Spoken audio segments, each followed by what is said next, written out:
Hello, everybody, from the 11th inning stretch.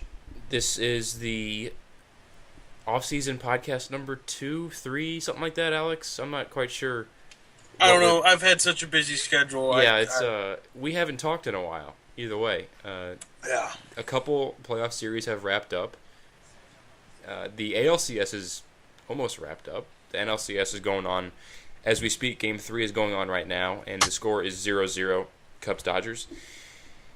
But we are here to discuss the playoff series that have ended, or more like the playoff series going on right now, and then we're going to dive into a little bit of Cardinal news at the end, because since the last time we talked, the Cardinals have had a minor injury that is definitely worth at least bringing up and discussing, because it is going to affect their off-season plans.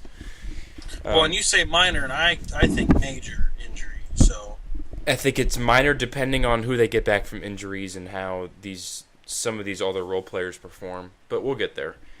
So, Alex, have you watched any Indians, Blue Jays, or Cubs, Dodgers, or? Yes and no. Like I said the last time we talked, I actually moved. I moved myself Saturday, and then I moved my mom on Monday or on Sunday, and then I actually didn't get TV or internet back until today. Actually, about 4 hours ago or so. I watched a little bit of the game the other night, and I want to say it was. Man, I don't remember what game it was. I want to say it was the Indians and the Blue Jays the other night, and then I watched a lot of the Indians and Blue Jays today, and then I watched, I think, about the first inning of the Cubs and Dodgers, and then I had some other stuff going on. Interesting series, to say the least, Yeah, on both sides. I tweeted this out last night during the Indians Blue Jays game, and right now the Blue Jays remind me of the Cardinals. They just hit a lot of home runs, but to be honest with you, they don't pose much of a threat other than that. I think one of the big issues with the Blue Jays is that they can't manufacture runs to save their damn life. I mean, yeah, they can hit home runs, but if you hit solo home runs, so what? Now, the Indians, on the other hand, they're sort of the opposite. They don't have a ton of power hitters like the Blue Jays or the Cardinals, but they just have guys that just get on base and score and rally, and the Blue Jays don't. Yeah, I agree with you on that. I mean, the Indians are. I mean, here's the thing: is we made the prediction that Toronto was going to win it, and they still definitely have a chance with winning tonight. That was what was it? Game 3 tonight. Game 4. Game 4 tonight. So there was a chance that they could have been done tonight, and they actually won.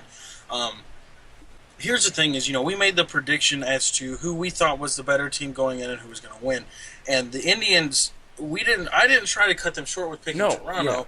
Yeah. It just seemed like Toronto was the far superior team, and they had been in Texas. I mean, they basically unstoppable for most of that entire series, and Right.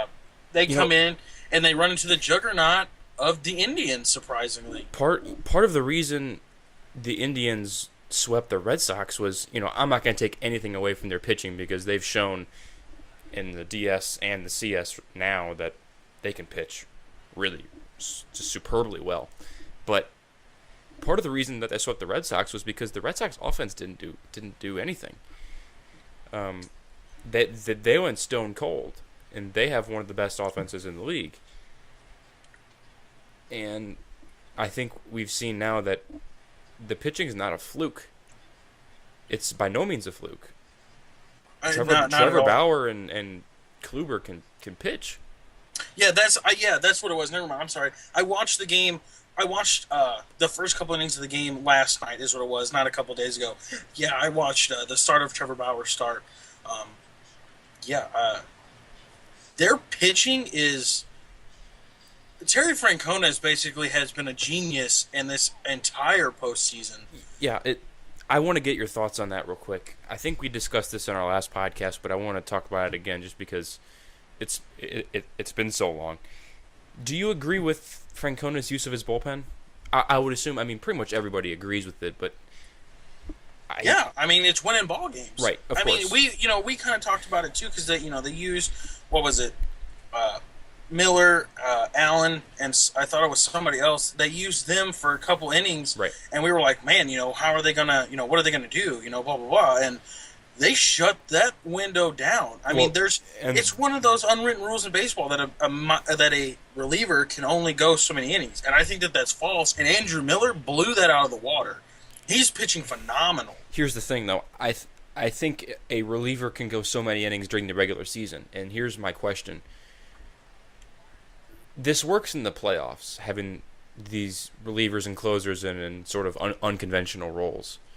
But my question is two parts. One, do you think that managers starting next season are sort of going to adjust how they think about how they use their bullpens? Are they going to bring in Sang-Won-Oh or whoever in the 7th or 8th inning just because that's the time to use him and that's the most important time of the game, possibly?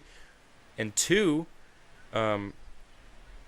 do you think it works in the regular season too? Because I don't.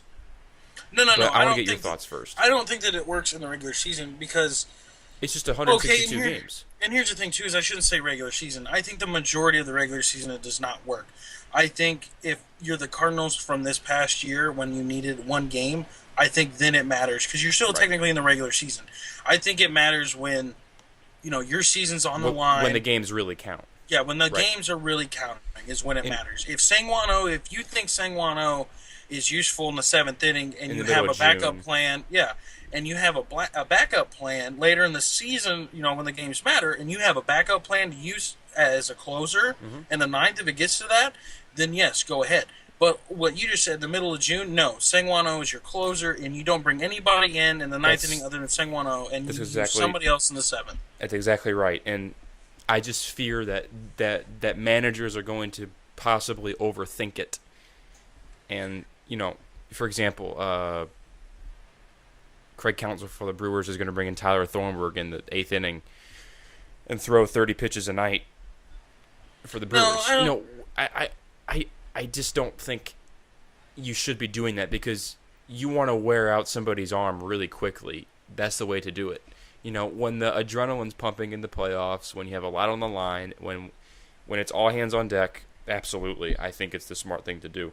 But if you do it consistently during the regular season, you're not going to have a closer by the time the playoffs hit. No, and to your point, I don't think that other managers are going to see this and make this crazy change into using relievers in unnormal spots.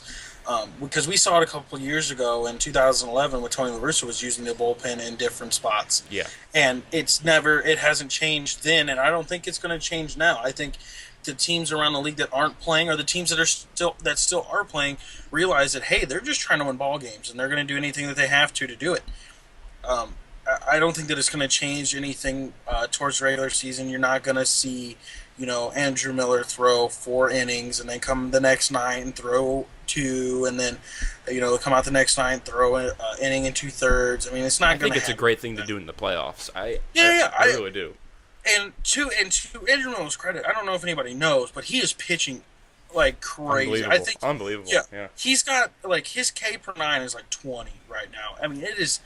Unbelievable. He's part of the reason the Indians hadn't lost a playoff game until today. Tonight, yeah.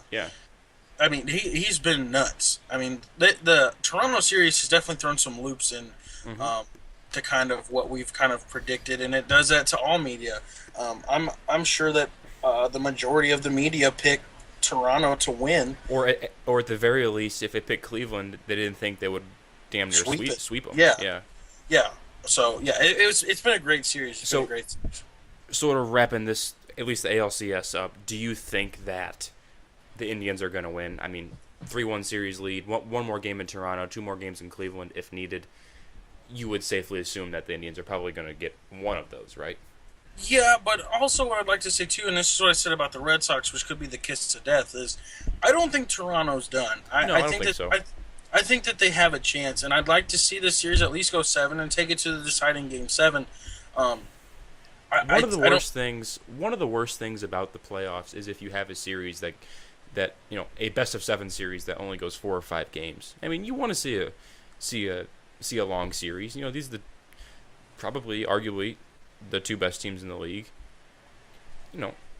Battled out to see goes to the World Series, and I don't want to see a complete blowout just because it kind of makes it less fun from a fan's perspective. I agree. So we'll go right to the NLCS. The Cubs and Dodgers are on right now, as I've said. Right now is going into the bottom of the third, 0-0. Did you? I guess you were not able to watch Kershaw start on Sunday. No, I was not. I mean, as we all know, it was a work of art. And do you think the Cubs should be worried? No. Do you think the Cubs will still pull the series out? Here's the thing is, now that there's a couple games in, I don't know who's going to win them now. I made my prediction off the 0-0 going into the series who I thought was going to win, and I'd like to stick by that. Sure. But I tell you what, I'm not confident that I wouldn't be confident either way that the Cubs are going to win it or the Dodgers are going to win it. I don't.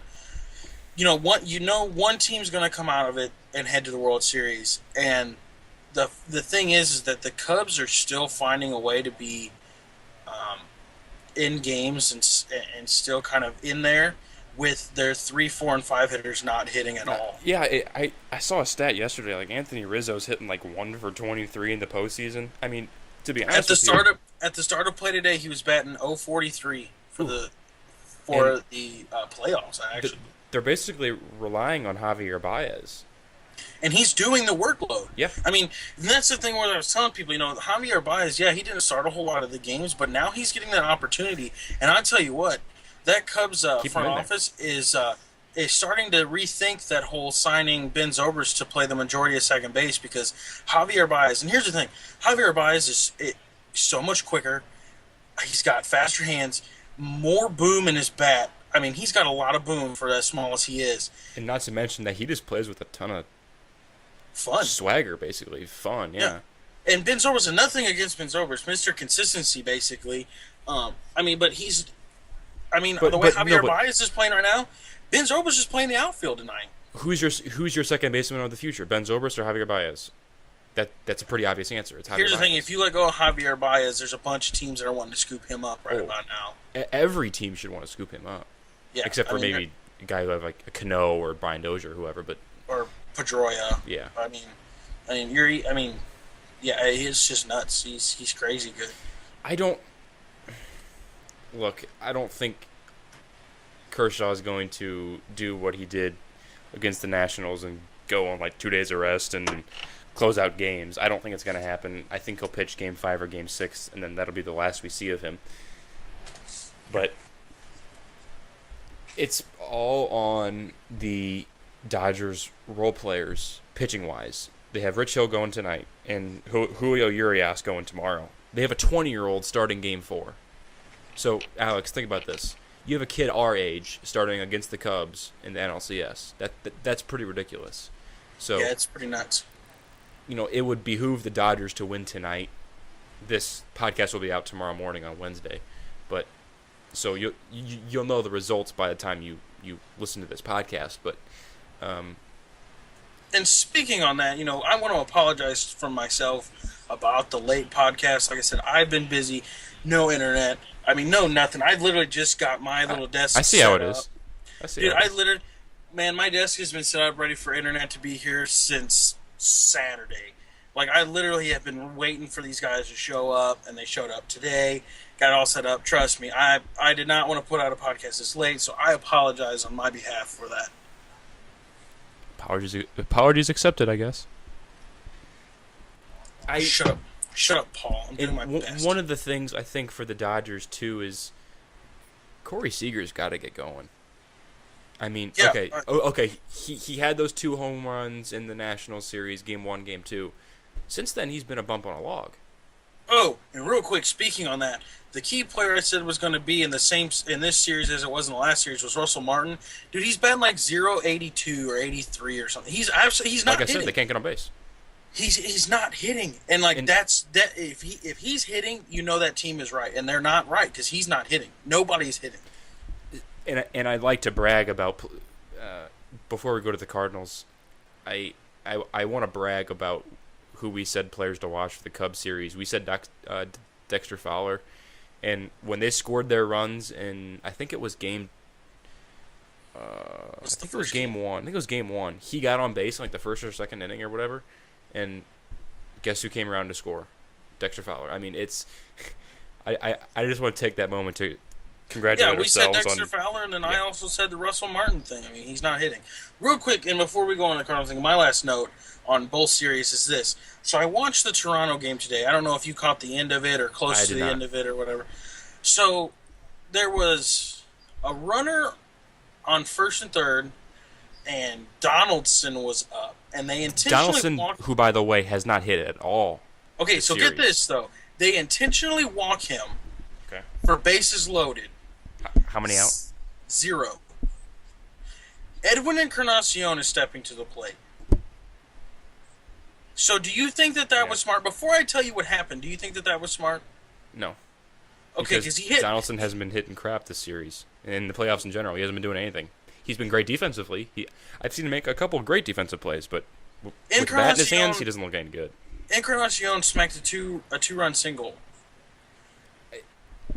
It's a pick your poison type thing with that lineup. You know, do you want to pitch to Bautista, Donaldson, Encarnacion, Saunders, Tulowitzki, Carrera, who's out of nowhere. Yeah. So it's just a matter of who do you want to pitch to. But I think looking at the numbers, now I could be wrong because I have not looked at the numbers, but I would assume Donaldson's numbers recently have been worse than Encarnacion's. But Encarnacion it's still been pretty hot. So, yeah, obviously it didn't pay off. I'm not entirely surprised. But if that bullpen, or if that team gets, if Cleveland gets their bullpen in like the 6th inning with a lead, game over, folks. Yeah, I completely agree. So, I'm going to... Sorry, Cardinal news? Yeah, no, we're going to... Let's get right into it, because we want to make this somewhat short. We don't have anything new for you except for the injury to reliever Zach Duke. He had Tommy John surgery, I think it was late last week, maybe Thursday or Friday, and he's out for 2017.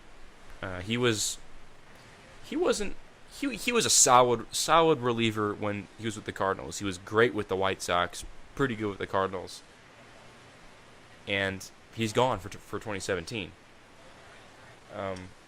So you just have to wonder, how is that going to affect the trade market, because the Cardinals, as we've said before, are looking for an outfielder.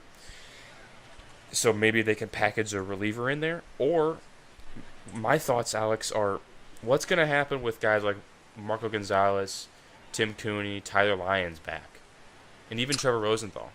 You know, if you can have those 4 guys healthy, I don't think there's any need to replace a Zach Duke from outside the organization, that is. Yeah, I mean, I'm with you on that. I just think that the Zach Duke injury, you traded, if you're a Cardinal fan, you know that Mozeliak likes to trade for people who have multiple years of control. And Zach Duke fit that, and Zach Duke pitched really well for the Cardinals down the stretch and was a valuable piece of that bullpen. I just think, you said it's a minor injury, and to your point, yes, I mean, it's a big injury. I mean, he's out for 2017, but if the guys can come back from injury, Rosenthal, Cooney, Lyons, Gonzalez, if those 4 come back healthy, in that case, it is a minor injury. Well, and that's an optimistic way of looking at it. I mean, because so let's go with who you've just talked about here. You talk about Rosenthal, who had arm trouble, who pitched, I think, Kevin Wheeler, my boy. I think today he said that he pitched 4 innings like the last 2 months of the season. He had arm trouble. I don't know what Tim Cooney. They all have arm troubles. Tim Cooney, wasn't he in the bullpen all year? No, he was hurt, I believe.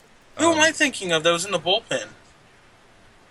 I don't know. No, it's not Tim Cooney. I don't remember who it was. I'm going to get on that and see what Tim Cooney's injury was. Okay, and then you said Lyons, who I don't remember his injury either, but I know it wasn't I severe. think it may have been Tommy. Was it Tommy John for him? I didn't think so. Either way, and then Marco Gonzalez didn't have an arm injury either. His was something else. Or no, it was Tommy John. His was Tommy John. His was Tommy John. The thing is Lyons was a knee injury. Okay, so Lyons wasn't an arm, but a knee, and then Marco had Tommy John surgery. God, I can't think of the guy. Bowman. I was thinking of Bowman. Never mind. He's hurt too, isn't? No. That was Manus. Manus. I mean, you're talking about so your lefty just went down, so you want to bring up another lefty to kind of fill his place, basically. Yeah. So you're basically stuck with Lyons, Marco. Cooney's a righty, isn't he? Mm-hmm. Okay, so you're basically stuck with Lyons and Marco if you're going that way. Lyons has been continuously stretched out as a starter. Starter, long reliever. Yeah, he has the stuff to be nasty, but I don't really want to depend on him as much. And then Marco, he pitched that one season, and then you haven't heard nothing from him. Actually, Tim Cooney, it is a lefty. I apologize. And he's a starting pitcher, too. Mm-hmm. So you have to fill those roles with starters, and then Marco, like I said, you haven't seen nothing from him. He kind of vanished from the team, and so you're putting a lot of, Rosenthal right now. I don't think I would trust Rosenthal, throwing rocks at a wall right now. I mean, here's the thing: is you're putting all this dependability on these other pitchers, and I don't think that it's right to do that. 1-0 Dodgers. Hey, I'm sorry, Cardinal fans, but I'm pulling for the Cubs on this one. I am on the Cubs train for this. Like, I really am. I'm rooting for the Cubs to win the World Series. Like, to be honest. Fair enough. And speaking of that, we're going to get into another podcast later because I kind of want to. You ever heard of mean tweets? I kind of want to do some Facebook posts that I have showed Paul about these people going absolutely bonkers because I said I was going for the Cubs and Blue Jays. Absolutely nuts. The Cubs Blue Jays would be a fantastic series. I couldn't agree more. 2 high-powered offenses, 2 good pitching staffs. Hey, let's go. But anyway, you're putting a lot of this dependability on people who haven't been dependent on in the past. And Rosenthal went the whole year, and you couldn't depend on him at all. No, not to mention when Gonzalez has been healthy, for the one season he was healthy, he wasn't that great. Now, granted, he was a rookie. It was his first go-around. He's going to get better, but... And his first start was in Colorado. Yeah, and he got rocked, which didn't help. Which would happen to everybody. That makes sense. Yeah. But, I mean, is there trust issues in here? Absolutely. But given Mozeliak's history, I think he's going to be looking at his internal options before he decides to go make a trade. Yeah, right now they're focused on the first base and an outfield position player at the moment, and I heard a good one today that they were hoping for Joey Votto to get traded, and that ain't gonna happen. No. Walt Jocketty was not happy with the Cardinals when he left. There were some problems with that, and then also you don't trade probably arguably one of the best hitters, right, to a rival in the same division. Doesn't happen. I mean, this is the same conversation you have about Andrew McCutchen. It just doesn't happen unless they get overwhelmed. I mean, completely overwhelmed by an offer. Yeah, you're talking like an Aledmus Diaz and multiple Alex pitchers. Reyes, yeah, kind of deal. And that, I tell you what, if the Cardinals made that deal, I would be furious. In that, absolutely, I would go nuts. Yeah. I would. But I had something else about Cardinal news, and I don't remember what it was now. That's okay. We have until early April to figure it out. Yeah, I don't know. There's going to be a lot of things going out, and also they've also put priority on finding a bullpen piece, but it's kind of last compared to the other. Get an outfield piece first. Yeah, they're that's kind of last on the back burner till they find these other pieces that they need. So I mean, like you said, they were going to have 6 months or so to kind of figure it out what they're going to be doing. Yeah, 5 months or so. So they'll figure it out. I trust Mozeliak, unlike some other people. He'll do fine. So we'll see. There's time. The World Series hasn't even started yet. So. Matter of fact, the World Series hasn't even ended yet, and that's when people start getting serious about making deals and all that kind of stuff. So, I mean, you just kind of have to wait it out. Here's a question: do you think the Cardinals should give a qualifying offer to Moss? I, here's the thing: is I said, back probably I think it was around the All Star break. Hey, re-sign him. He's hitting pretty good. He's putting up And then he Moss went, numbers. and Then he then went. he went 2 for 101 or whatever. I mean, like literally, like you talk about cold. He went ice cold for, a month. Like The dude couldn't hit water if he fell out of a boat. Yeah, I mean, well, that doesn't make sense because what if you're on a boat on land?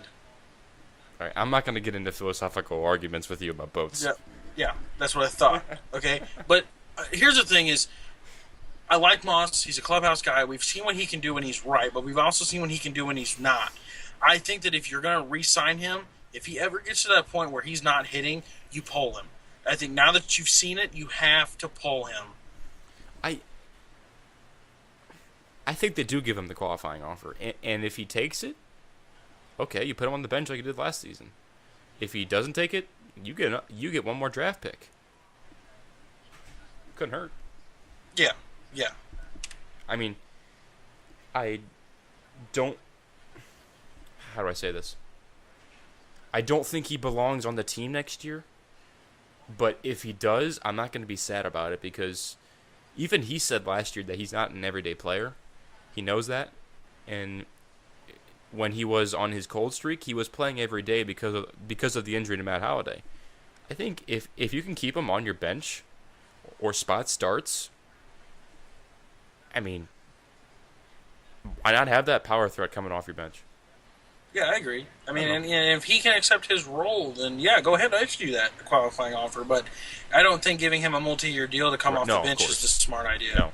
No. Yeah, multi-year deals for him have got to be off the table. Yeah, I mean, yeah. So I have nothing else, Paul.